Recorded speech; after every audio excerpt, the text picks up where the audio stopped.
Hi friends, ഇത് എൻ്റെ ഒരു പ്രിയപ്പെട്ട ഹാം സുഹൃത്ത് ഇതിൽ പ്രോഗ്രാം ചെയ്ത് ഇതിനൊരു മോഡ്സ് ഗിയറാക്കി മാറ്റുവാൻ തന്നിരിക്കുന്ന ഒരു ബോർഡാണ്. PCBയും ഇത്രയും കാര്യങ്ങൾ അസംബിൾ ചെയ്തത് അദ്ദേഹം തന്നെയാണ്. Papa alpha 3 hotel charlie mike PA3 HCMൻ്റെ ഒരു ആർഡിനോ ബേസ്ഡ് മോഡ്സ് ഗിയറിൻ്റെ പ്രോഗ്രാമാണ് ഇതിനുള്ളിൽ അപ്ലോഡ് ചെയ്തിരിക്കുന്നത്. 12 വോൾട്ട് പവർ സപ്ലൈയിൽ വർക്ക് ചെയ്യുന്ന ഇതിൽ ഒരു റിലേ ഘടിപ്പിച്ചിരിക്കുന്നു. കൂടാതെ ഒരു ഓഡിയോ ആംപ്ലിഫയറും വച്ചിരിക്കുന്നു. ഈ റിലേയിൽ നിന്നുള്ള ഔട്ട്പുട്ടാണ് ട്രാൻസ്സീവറിലേക്ക് കണക്ട് ചെയ്യുന്നത്. ഈ റിലേ വർക്ക് ചെയ്യുന്ന അതേ സമയം ഇവിടെ വെച്ചിരിക്കുന്ന LED ബ്ലിങ്ക് ചെയ്യുന്നുണ്ടാവും. ഇവിടെ ഒരു പൊട്ടൻഷ്യോമീറ്റർ കൊടുത്തിരിക്കുന്നത് മോഡ്സ് ഗിയറിൻ്റെ സ്പീഡ് അഡ്ജസ്റ്റ് ചെയ്യുന്നതിനാണ്. Words per minute WM adjust ചെയ്യാൻ വേണ്ടിയിട്ട് ഇത് ഉപയോഗിക്കാം. ഇവിടെ മറ്റൊരു വോളിയം കൺട്രോൾ കൊടുത്തിട്ടുണ്ട്.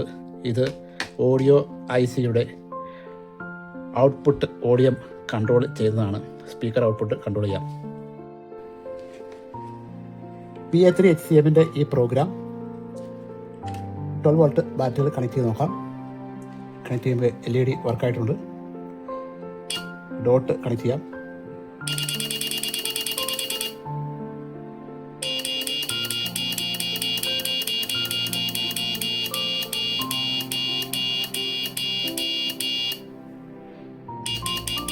മോഴ്സ് കോഡിൽ ചിർപ്പിംഗ് സൗണ്ടോട് കൂടി ബസറിൽ കേൾക്കുന്നുണ്ട്. അതിനൊപ്പം തന്നെ റിലേ വർക്കാവുന്നുണ്ട്.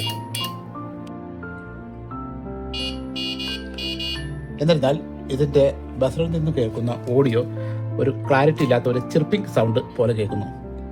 അതുകൊണ്ട് ഇതിന് പറ്റിയ മറ്റൊരു സോഫ്റ്റ്വെയർ ഞാൻ തേടുകയുണ്ടായി. നല്ലൊരു സോഫ്റ്റ്വെയർ കിട്ടാത്തതുകൊണ്ട് അതൊരു പുതിയ സോഫ്റ്റ്വെയർ ഉണ്ടാക്കാമെന്ന് തീരുമാനിച്ചു.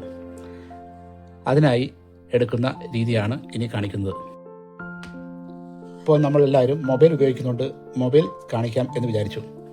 അതിനായി ആദ്യം ChatGPT ഓപ്പൺ ചെയ്യുക.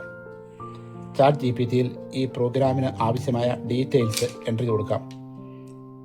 ഇതിൽ നമുക്ക് 2 ഇൻപുട്ട് വേണം, ഡോട്ടിനും ഡാഷിനും. അതുപോലെ മോഴ്സ് കോഡ് ഔട്ട്പുട്ട് വരാൻ വേണ്ടിയിട്ടൊരു ഔട്ട്പുട്ട് പിൻ വേണം. അതുപോലെ ബസറിലൊരു സൗണ്ട് കേൾക്കണം. സ്പീഡ് അഡ്ജസ്റ്റ് ചെയ്യണം.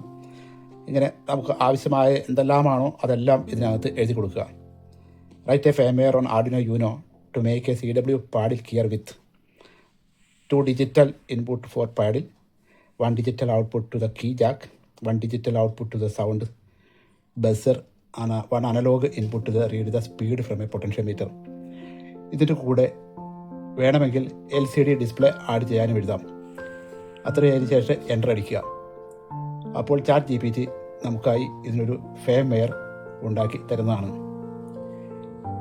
ഫേംവെയറിൻ്റെ കൂടെ തന്നെ അതിനാവശ്യമായ ഡീറ്റെയിൽസും തരുന്നുണ്ട്. ഇതാണ് ഇതിനായി തന്നിരിക്കുന്ന ഫേംവെയർ അഥവാ സോഫ്റ്റ്വെയർ കോഡ്. ഈ കോഡ് ആർഡിനോ IDEയിലേക്ക് കോപ്പി ചെയ്ത് മാറ്റണം. അതിനായി ഞാൻ ഉപയോഗിച്ചത് ഈ കോഡിൻ്റെ ഫേംവെയറിൻ്റെ ഏറ്റവും മുകളിൽ കോപ്പി കോഡ് എന്ന് കാണാം. ഈ കോപ്പി കോഡ് എന്നുള്ള ഫംഗ്ഷൻ ഇവിടെ കോപ്പി ആയിട്ടുണ്ട്. അതിനുശേഷം വാട്സാപ്പ് ഓപ്പൺ ചെയ്ത് ഒരു വാട്സാപ്പ് ചാറ്റിലേക്ക് മാറ്റുക. ഞാൻ ഇവിടെ സെൽഫ് എന്നുള്ളതിലാണ് ചെയ്യുന്നത്. അതിനുശേഷം ഇവിടെ പ്രസ് ചെയ്ത് പേസ്റ്റ് ചെയ്യുക. പേസ്റ്റ് ചെയ്ത് കഴിയുമ്പോൾ ഇവിടെ ഈ കോഡ് എല്ലാം കാണുന്നതാണ്. ഇനി ഇതേ കോഡ് ഒരു കമ്പ്യൂട്ടറിൽ ഓപ്പൺ ചെയ്യുക. വാട്സാപ്പ് കോപ്പി ചെയ്തിരിക്കുന്ന ആ ഫേംവെയർ കമ്പ്യൂട്ടറിലേക്ക് മാറ്റുന്നതിനായി ഗൂഗിൾ ക്രോം ഓപ്പൺ ചെയ്യുക. അതിനുശേഷം വാട്സാപ്പ് ലോഡ് ചെയ്യുക. ഇത് ലോഡ് ചെയ്യുന്നതിനായി കുറച്ച് സമയം എടുക്കുന്നതാണ്. വാട്സാപ്പിൽ കോപ്പി ചെയ്തിരിക്കുന്ന ആ പ്രോഗ്രാം ഇതിലാണുള്ളത്. ഡബിൾ ക്ലിക്ക് ചെയ്യുക. അപ്പോൾ പ്രോഗ്രാം ഇവിടെ കാണുന്നതാണ്. പ്രോഗ്രാം മുഴുവനായി റീഡ് ചെയ്യുക. ഇതിൽ കിട്ടുന്ന പ്രോഗ്രാമുകൾ യാതൊരുവിധ കമ്പൈൽ എററും കാണിക്കാതെ വർക്ക് ചെയ്യുന്നതാണ്. ഇനി ഈ പ്രോഗ്രാമിനെ കോപ്പി ചെയ്യുക. കോപ്പി ചെയ്ത് ആർഡിനോ ID ഓപ്പൺ ചെയ്ത് അതിലേക്ക് പേസ്റ്റ് ചെയ്യണം. പുതിയ ആർഡിനോ IDEയുടെ ഒരു പ്ലാറ്റ്ഫോം ഓപ്പൺ ആയിട്ടുണ്ട്. ഇനി ഇതിനെ ഈ ഭാഗം നമുക്ക് വേണ്ട. എഡിറ്റ് പ്രസ് ചെയ്ത് സെലക്ട് ഓൾ കൊടുക്കുക. എഡിറ്റിൽ നിന്നും അത് കട്ട് ചെയ്ത് മാറ്റുക. അതിനുശേഷം വാട്സാപ്പിൽ ലോഡ് ചെയ്തിരിക്കുന്ന ഫേംവെയർ കോപ്പി ചെയ്ത് ഫുൾ ആയി ആർഡിനോ ഐഡിയിലേക്ക് പേസ്റ്റ് ചെയ്യുക. ഇപ്പോൾ ഈ പ്രോഗ്രാം ഇവിടെ പേസ്റ്റ് ആയിട്ടുണ്ട്. ഇപ്പോൾ ഈ പ്രോഗ്രാമിൻ്റെ പേര് ഇന്നത്തെ ഡേറ്റ് ആയിരിക്കും. അപ്പോൾ വെരിഫിക്കേഷൻ കൊടുക്കുക. വെരിഫിക്കേഷൻ കൊടുക്കുമ്പോൾ അതിൻ്റെ സ്കെച്ചിനൊരു പേര് വേണം. അതിന് modes care bye chat GPT എന്ന് കൊടുക്കാം.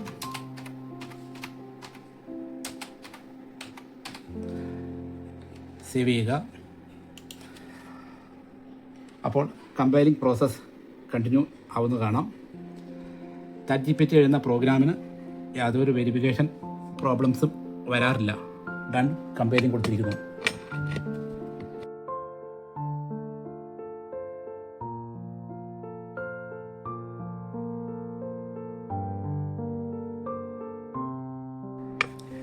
ചാറ്റ് GPT ഉണ്ടാക്കിയെടുത്ത ആ കോഡിനെ PA3 HCMൻ്റെ സ്കീമാറ്റിക് പ്രകാരം പിൻ നമ്പർ മാറ്റേണ്ടത് ആവശ്യമാണ്. അതിനായി പിൻ നമ്പറിൽ മാറ്റം വരുത്തിക്കുന്നു. ഇതിനുശേഷം ഇത് ആർഡിനോയിലേക്ക് അപ്ലോഡ് ചെയ്യാം. അതിനായി ടൂൾസ് സെലക്ട് ചെയ്യുക. പോർട്ട് സെലക്ട് ചെയ്യണം. ടൂൾസ് സെലക്ട് ചെയ്യുക. Arduino Uno, COM port Arduino Uno, board Arduino ISP. അതിനുശേഷം അപ്ലോഡിങ് കൊടുക്കുക. പ്രോഗ്രാം അപ്ലോഡ് ആവുന്നു. അതോടൊപ്പം തന്നെ ആർഡിനോയിൽ RxTx LED ബ്ലിങ്ക് ആയി കഴിഞ്ഞു. ഇപ്പോൾ പ്രോഗ്രാം അപ്ലോഡ് ചെയ്ത് കഴിഞ്ഞിരിക്കുന്നു. ഇനി ഇപ്പോൾ പ്രോഗ്രാം ചെയ്ത ചാറ്റ് GPT ഉണ്ടാക്കി തന്ന ഫേംവെയർ ഉപയോഗിച്ചുള്ള ഇയാംബിക് കീ ഫംഗ്ഷൻ ഒന്ന് ടെസ്റ്റ് ചെയ്ത് നോക്കാം. ഇപ്പോൾ പ്രോഗ്രാം ചെയ്തിരിക്കുന്ന ഫേംവെയർ ചാറ്റ് GPT ഉപയോഗിച്ച് ഉണ്ടാക്കിയ ഫേംവെയറാണ്. അത് പ്രകാരമുള്ള അതിൻ്റെ ഔട്ട്പുട്ട് ഒന്ന് ടെസ്റ്റ് ചെയ്ത് നോക്കാം. ഡോട്ട് ഡാഷ് ചാറ്റ് GPT ഉണ്ടാക്കി തന്ന ഫേംവെയർ ഉപയോഗിച്ച് ഉണ്ടാക്കിയ ആർഡിനോ മോഡ്സ് കെയറിൽ നിന്നും വരുന്ന ബസറിൽ നിന്നും വരുന്ന ഓഡിയോ നല്ല ക്ലീൻ ഓഡിയോ ആണ്. ആ ചെർപ്പിംഗ് സൗണ്ട് എല്ലാം മാറി. ഡാഷ് സ്പീഡ് വേരി ചെയ്യാം.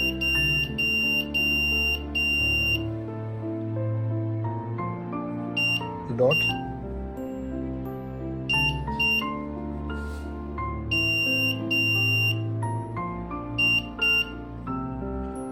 Speed words per minute adjust ചെയ്യാം.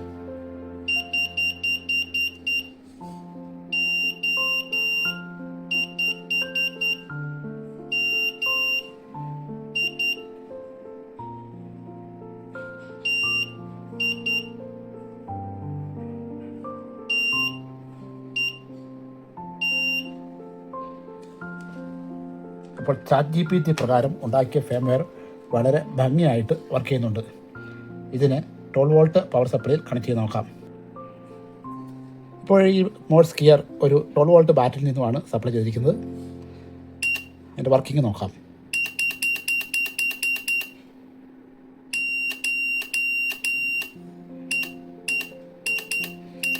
ഈ മോഡ്സ് കെയർ വളരെ ഭംഗിയായി വർക്ക് ചെയ്യുന്നു. ഇതിലൊരു പ്രശ്നമെന്ന് തോന്നുന്നത് ഈ റിലേ പിടിക്കുമ്പോൾ ഉള്ള ശബ്ദമാണ്. അത് ഒഴിവാക്കണമെങ്കിൽ ഒരു ട്രാൻസിസ്റ്റർ ഉപയോഗിച്ച് ഒരു സർക്യൂട്ട് ഉണ്ടാക്കി ട്രാൻസ്മിറ്ററിലേക്ക് കൊടുക്കാവുന്നതാണ്. ഒരു ആർഡിനോ യൂനോ AD9950 അതുപോലെ ഡിസ്പ്ലേ ഉപയോഗിച്ച് ഒരു DDS പ്രോഗ്രാം ചാറ്റ് GPT വഴി ചെയ്യാവുന്നതാണ്. അതുപോലെ തന്നെ SI5351 മോഡ്യൂൾ, ആർഡിനോ നാനോ അല്ലെങ്കിൽ ആർഡിനോ യൂനോ ഉപയോഗിച്ച് ഒരു DDS VFO ഉണ്ടാക്കാം.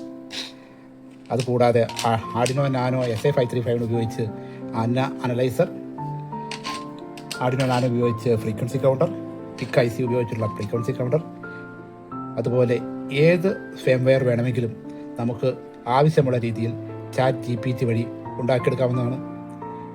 ഞാൻ ഏകദേശം 10ഓളം പ്രോഗ്രാം ഇതുപോലെ ഉണ്ടാക്കിയെടുത്ത് ആർഡിനോയിൽ റൺ ചെയ്ത് നോക്കി. എല്ലാ പ്രോഗ്രാം തന്നെ വെരിഫിക്കേഷൻ എറർ യാതൊന്നും ഉണ്ടായില്ല.